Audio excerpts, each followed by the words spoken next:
মানুষের শরীরে সবচেয়ে জটিল এবং রহস্যময় অঙ্গ হল আমাদের মস্তিষ্ক। হিউম্যান ব্রেনে আছে প্রায় ৮৬ বিলিয়ন নিউরন, আর প্রতিটি নিউরন আবার হাজার হাজার অন্য নিউরনের সাথে সংযুক্ত। এই বিশাল নেটওয়ার্কের মাধ্যমে মস্তিষ্ক প্রতি সেকেন্ডে লক্ষ লক্ষ সংকেত আদান প্রদান করে। শুধু চিন্তা বা স্মৃতি নয়, আমাদের শরীরের প্রতিটি কাজ, হাঁটা, কথা বলা, দেখা, এমনকি শ্বাস নেওয়াও মস্তিষ্ক নিয়ন্ত্রণ করে। বিজ্ঞানীরা বলেন, মানুষের মস্তিষ্কে তথ্য সংরক্ষণের ক্ষমতা তাত্ত্বিকভাবে লাখ লাখ গিগাবাইট ডেটা সমান হতে পারে। আর সবচেয়ে অবাক করা বিষয় হল, মস্তিষ্ক মাত্র প্রায় ২০ ওয়াট শক্তি ব্যবহার করেই এত জটিল কাজ করতে পারে। এত শক্তিশালী হওয়ায় অনেক বিজ্ঞানী মস্তিষ্ককে পৃথিবীর সবচেয়ে উন্নত জৈবিক সুপার কম্পিউটার বলে থাকেন।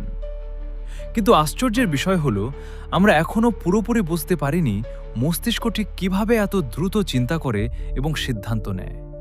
অর্থাৎ মানুষের মাথার ভেতরেই লুকিয়ে আছে এখনও সম্পূর্ণ অজানা এক মহাবিশ্ব।